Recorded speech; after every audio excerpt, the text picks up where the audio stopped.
Halo semuanya, buat kamu para siswa atau mungkin orang tua yang lagi penasaran sama yang namanya tes kemampuan akademik atau TKA, wah pas banget nih kalian mampir ke sini. Nggak perlu pusing baca petunjuk teknis yang tebel, karena kita bakal kupas tuntas semuanya jadi panduan yang super simple dan gampang dimengerti. Yuk, kita mulai! Pasti sering dengarkan istilah TKA disebut-sebut, tapi mungkin masih ada yang ngeganjel di pikiran. TKA itu sebenarnya tes apaan sih? Kenapa dataku mesti dicek-cek segala?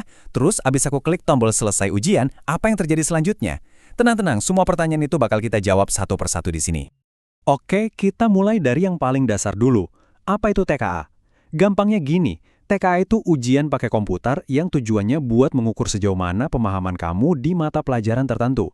Anggap aja ini kayak penggaris standar nasional buat ngelihat kemampuan akademik siswa di seluruh Indonesia. Perjalanan TKA kamu itu mulainya bukan pas di ruang ujian loh, tapi jauh sebelum itu, yaitu dari proses pendaftaran. Yuk, kita telusuri bareng-bareng gimana ceritanya nama kamu bisa resmi terdaftar jadi peserta ujian. Jadi gini, semua ini berawal dari data kamu yang ada di sekolah yang disimpan di sistem pusat namanya Dapodik atau EMIS. Nah, data ini nanti bakal dicek, diverifikasi sampai benar-benar valid, baru deh ditarik ke website resmi TKA. Artinya apa? Artinya data kamu di sekolah itu harus akurat dari awal. Nah, ini dia langkah-langkahnya. Pertama, sekolah kamu bakal update data kamu. Terus giliran kamu nih, buat ngecek lagi datanya, tanda tangan, sama kasih foto terbaru. Setelah itu, bakal keluar yang namanya Daftar Nominasi Sementara atau DNS. Disinilah kesempatan terakhir kamu buat mastiin semua data, dari nama sampai tanggal lahir udah benar. Kalau udah oke semua, nama kamu bakal masuk ke Daftar Nominasi Tetap atau DNT. Selamat, kamu resmi terdaftar. Jadi ingat ya, yang paling penting di sini adalah ketelitian kamu pas ngecek data. Oke, urusan pendaftaran udah kelar. Tapi, di belakang layar, sekolah kamu juga lagi sibuk banget loh. Mereka harus nyiapin semua perangkat teknisnya supaya ujian kamu nanti bisa jalan mulus tanpa hambatan. Yuk, kita intip sedikit apa aja yang mereka kerjakan. Ternyata, TKA itu bisa dilaksanain pakai dua cara. Ada moda daring, ini mirip banget kayak kamu lagi streaming film. Butuh koneksi internet yang stabil dari awal sampai akhir. Terus ada lagi moda semi daring. Nah, kalau yang ini, kayak kamu download filmnya dulu. Internet cuma dibutuhin di awal buat ambil soal, sama di akhir buat kirim jawaban.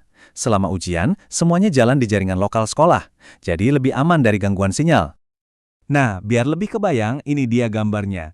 Lihat deh, yang kiri itu moda daring. Setiap komputer nyambung langsung ke internet. Beda sama yang kanan, moda semi daring. Komputer kamu itu nyambungnya ke server lokal yang ada di sekolah.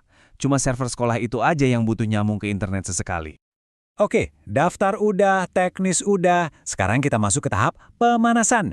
Ini bagian yang penting banget biar kamu dan sekolah jadi terbiasa sama sistemnya sebelum hari H tiba. Jadi, ada 3 tahap penting. Pertama, simulasi. Anggap aja ini kayak cek sound buat mastiin komputer dan jaringan di sekolah kamu siap tempur. Kedua, gladi bersih. Nah, ini latihannya udah skala nasional buat mastiin semua sistem dari pusat sampai sekolah berjalan sempurna. Dan yang terakhir, tentu aja, hari pelaksanaan TKA yang sebenarnya. Pas hari H nanti, kamu nggak akan sendirian di ruangan. Ada tim super yang bakal nemenin kamu.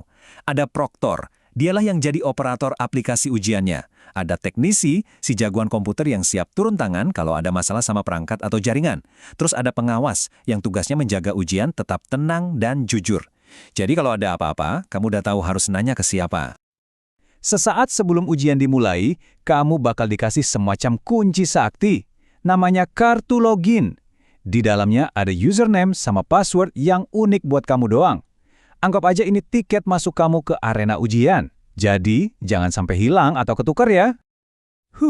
Akhirnya tombol selesai kepencet juga. Pasti lega banget ya. Tapi perjalanannya belum selesai loh. Sekarang yuk kita lihat apa yang terjadi sama lembar jawaban digital kamu sampai akhirnya jadi sebuah sertifikat. Hasil ujian kamu nanti ada 2 macam. Buat kamu pribadi, ada yang namanya SHTK atau Sertifikat Hasil TKA. Ini rapor kamu, isinya nilai kamu doang. Nah, kalau buat sekolah, ada yang namanya DKHTK. Ini isinya rekap nilai semua siswa di sekolah kamu. Jadi inget ya, SHTK buat kamu, DKHTK buat sekolah. Penasaran nggak jawaban kamu diapain aja? Prosesnya canggih banget. Pertama, proktor bakal ngupload semua jawaban dari server sekolah ke server pusat. Di sana, jawaban kamu bakal diproses dan dinilai sama sistem secara otomatis. Kalau udah, Kementerian bakal nerbitin SHTK dalam bentuk digital, yang nantinya dicetak sama sekolah buat dikasih ke kamu. Setelah ngeliat semua proses yang panjang tadi, dari daftar sampai dapat hasil, mungkin kamu mikir, kenapa sih harus ribet ini? Setiap langkahnya diatur dengan sangat detail. Ternyata, ada alasan yang sangat penting di baliknya. Nah, ini dia jawabannya. Semua prosedur yang ketat ini tujuannya cuma satu. Mastiin ujiannya berjalan dengan adil, lancar, dan bisa dipertanggungjawabkan buat setiap siswa di seluruh Indonesia, nggak peduli kamu sekolah di mana.